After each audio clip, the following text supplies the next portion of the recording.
How to Survive a Nuclear War Essential Guide. Surviving a nuclear war is an incredibly challenging scenario, but with the right preparation and knowledge, your chances of survival can improve. This isn't the wilderness, this is the unknown, and we need to be ready. We're talking about the very air we breathe, the ground we walk on, turned against us. Here's a general guide on how to increase your chances of surviving a nuclear attack. Remember, every second counts, and your will to survive is your greatest asset.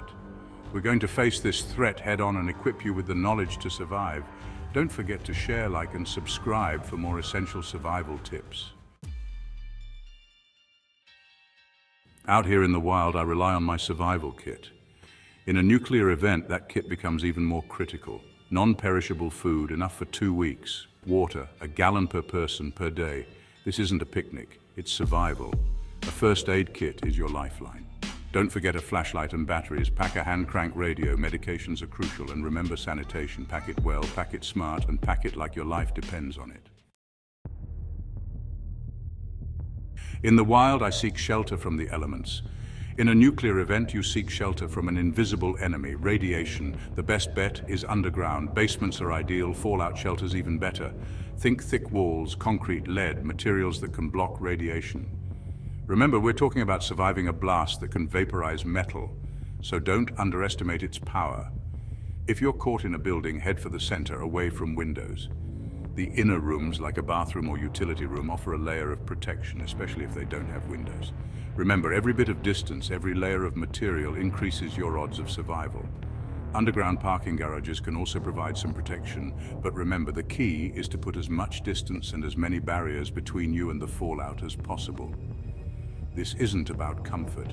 It's about calculating your chances and making the smartest move.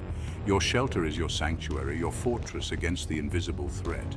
Choose it wisely, fortify it if you can, and most importantly, get there fast when the time comes. The moment you realize a nuclear attack is happening, your survival instincts need to kick in. Every second counts. If you're outside, there's no time to find the perfect shelter.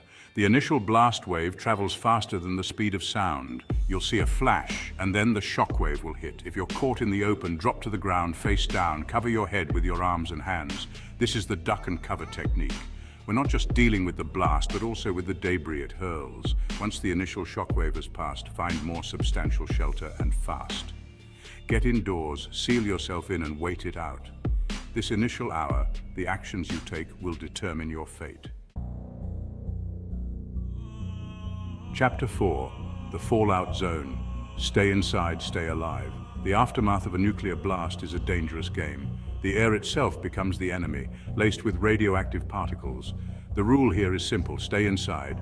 Your shelter, however imperfect, is your only protection against the invisible killer, radiation.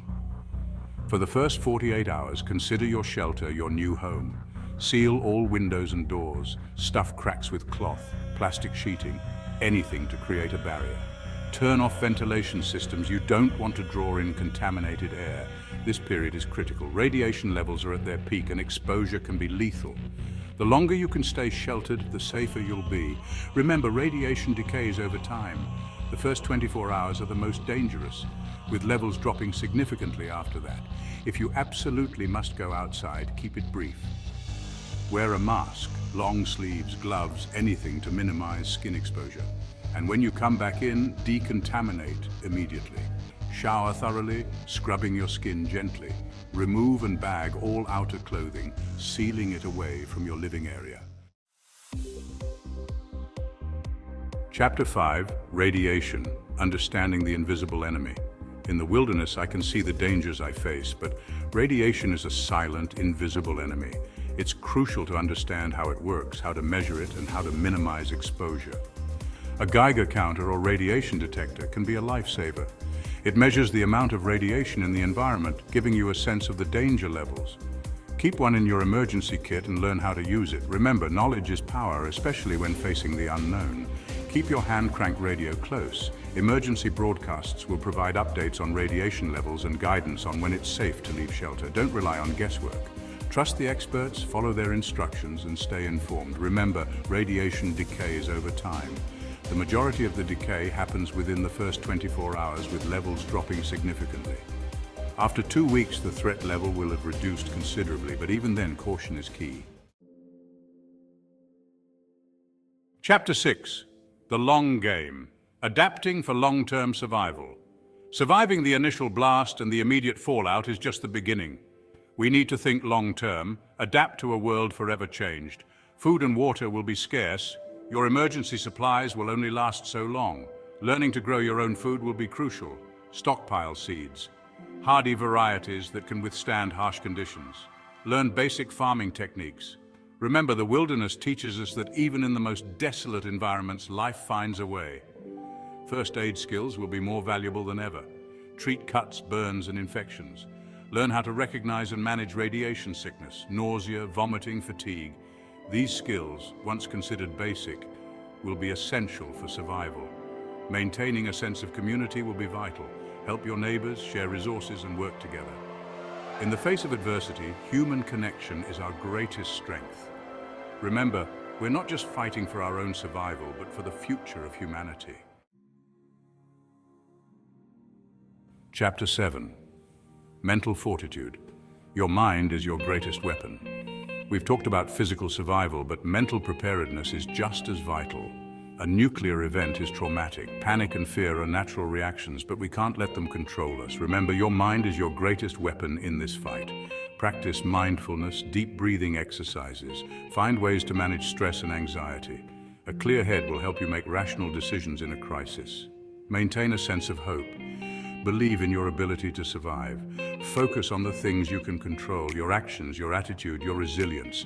Remember, even in the darkest of times, the human spirit has an incredible capacity for strength and recovery. Draw on your inner strength, find solace in your loved ones, and never give up hope. Chapter 8.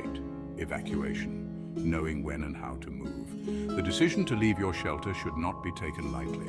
Only evacuate when you're certain it's safe and you have a plan. Monitor emergency broadcasts for official clearance. Don't rush out at the first sign of quiet. It could be a lull before another wave of fallout. When you do leave, be strategic. Avoid fallout zones, areas with high radiation levels. Steer clear of major cities. They'll likely be in chaos. Stick to rural routes, less populated areas. Remember, the wilderness is often more predictable than the chaos of man. Travel light, carrying only essential supplies, water, food, a map, a compass. These are your new survival essentials. Be prepared to walk long distances. Fuel will be scarce, roads might be impassable. Your 2 feet are your most reliable mode of transport. Trust your instincts. If a situation feels unsafe, it probably is. Be adaptable, resourceful, and always aware of your surroundings. And remember, the journey to safety is a marathon, not a sprint. The will to survive. To survive a nuclear war, you must take immediate action, find shelter, avoid exposure to radiation, and remain indoors for an extended period. Preparedness, staying informed, and following official guidance are critical. For detailed guidance on nuclear preparedness, you can consult resources like the U.S. Department of Homeland Security, FEMA, or the International Red Cross. Remember, surviving a nuclear event is not about luck. It's about preparation, quick thinking, and unwavering resilience. It's about facing the unknown with courage and adapting to a changed world. It's about never giving up hope, even in the darkest of times. The human spirit is capable of incredible things. By preparing for the worst, we equip ourselves with the knowledge and the strength to face any challenge. Stay safe, stay strong, and never give up the will to survive.